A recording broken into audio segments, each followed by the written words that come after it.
Just up though, the New South Wales Department of Industry report that's been released showing Australia coming only second after America and leading the charge when it comes to fostering female entrepreneurship. These figures though may say one thing, experiences of others may well be quite another. Imagine being propositioned while pitching a serious business idea. Indeed, it's not just the stuff of flight of fancy fiction. It's indeed the real-life experience of our next guest, Gemma Lloyd, who's seeking investment for a business, diverse careers. Let's get more on this with not only Gemma, but Shivani, Gopal, a financial expert and founder of social enterprise, The Remarkable Women, who's actually back with us for a second bite of the cherry. Welcome back to you. And we'll talk big picture in a moment, but just to carry on with what is a astounding, but of course for you, Gemma, a real life moment. Without going into specifics, obviously, just the ability to carry on beyond that. What did you reach? What did you reach out for to regain a sense of it's worth it versus this place is just full of seedy, desperate individuals? Yeah, well, the thing is, I actually, prior to that, spent about 10 years in the IT and telecommunications industry, which is very underrepresented by women.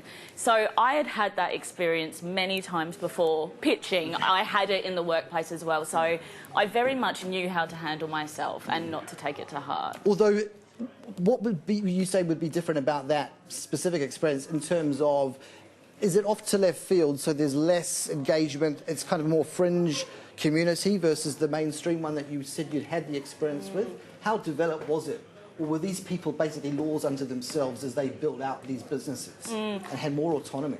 Yeah, look, this was a high wealth individual who had invested in a lot of businesses before, no female businesses. I completely trusted that he would be a professional when I went to meet with him and was completely shocked that that actually happened, but I did know how to handle myself at the time. And in hindsight, just before we move on, I mean, would you have gone in there on your own again?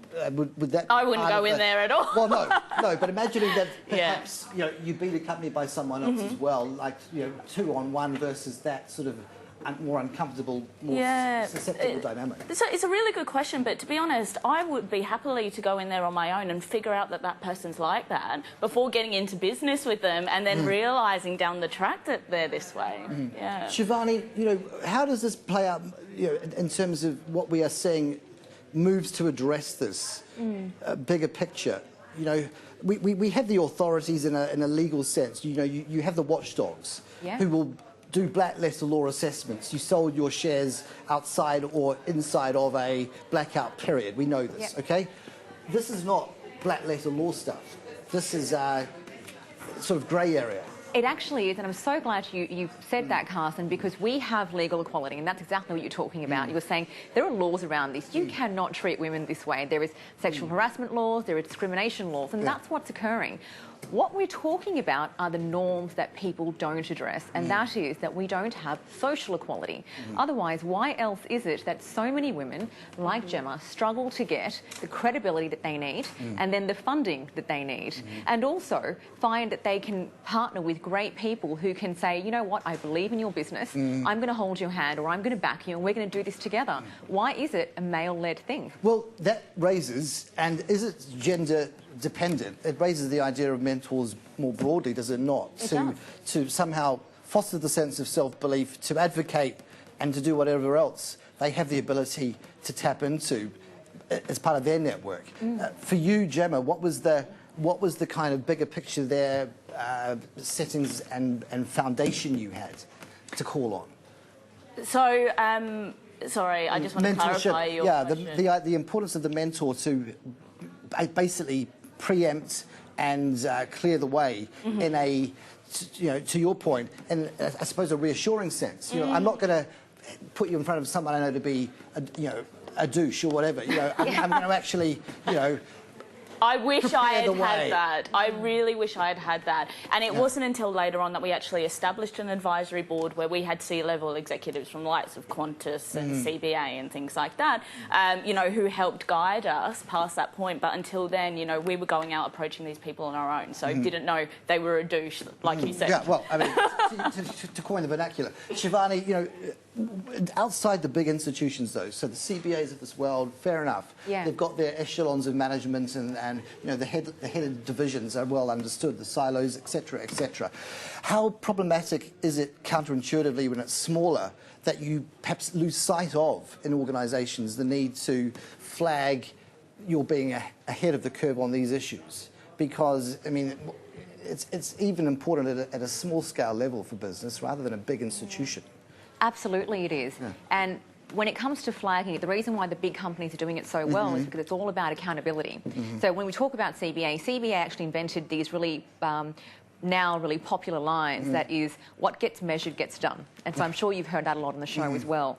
And when it comes to big companies, they're saying, well, look, we've really got to get out there and empower women and support them and have these metrics. We're going to measure it so it gets done. At a smaller level, it doesn't get done. Why? Because no one's holding the flag post and saying, hey, we need to make this happen. We're going to make an accountability piece around it. We're going to put some metrics around it, and we're going to showcase the people who are doing it really well, which is exactly the work that we're now looking to do. That said, I mean, you move to other realms of business, for instance, notably and recently, the salmon farming industry, where you have a worldwide fund connection. I flagged that particular body because it's given the badge of credibility when it appears on any particular product. It kind of endorses and says there's sympathy towards the broader environment at play here. Now, not to pull them out for any other reason than to compare contrast, what gives us hope that merely an ISO accreditation or something that we've signed up to equally stands the test of time? Because there can be manipulation at all times, can there not? Numbers are just numbers. You're absolutely right. Numbers are just numbers. So we're actually talking a bit about what my business diversity careers does. So we pre-screen companies on their policies and initiatives around supporting women in the workplace. We turn down about 10% of companies that try to advertise with us. We work with startups. We work with tech companies and we work with big business as well. So we really do see the good, the bad and the ugly when it comes to treating women, and we do it on an annual review. It's not just about numbers and checking boxes. It's about the culture of the company, and it's all well and good to say we support flexibility or we have a good parental leave policy, but does that necessarily mean it's being enforced? For both of you, what's been the official education attitude to this? The likes of the Institute of Company Directors, are they pulling out and calling out the need for an ethics component that's more than just reading, To Kill a Mockingbird? Is there something a little bit more, real life and touching on these issues that they're workshopping, that they're actually saying, you're going to come across this, and if you're found wanting, don't think you can hide. Someone will call you out. What about that? There actually is, and it's actually one of the reasons why we partnered with Alcatel Australia, because they've become, they're this really innovative technology company of smartphones, as you know, and they're getting out there and saying, hang on, there aren't enough big institutions calling out people and saying To Kill a Mockingbird line, to say what absolute equality means and to make sure that we are supporting women in business. And so they've actually partnered with us to make that happen, to create that flagship authority, to say we're going to have to take a two-pronged approach and we're going to mentor women, as you said. We need that mentorship to make sure that you don't have the costly effects of failure. You know how to market, you know how to have the differentiation, you know where the value add is, you know where the problems in the market are and how to close the deal. And then get you in front of serious investors who can actually back you.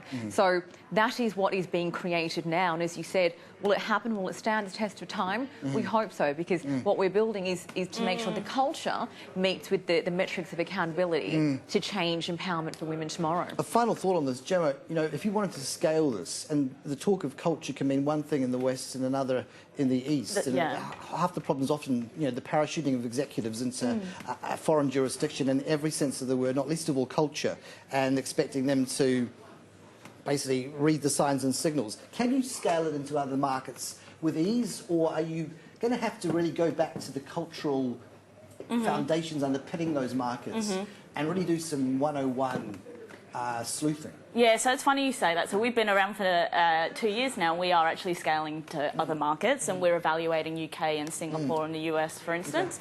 And we are looking at all of those cultural aspects. We're also looking at the political stability of the different countries. We're looking at how progressed they are from a gender diversity perspective. So lots of different factors are coming into play. Listen, best of luck. We unfortunately are out of time, but we're going to of course, retain those thoughts because we'll revisit them in due course. I'm sure we will. Thank you indeed. Gemma Lloyd there and Shivani Gopal alongside. Let's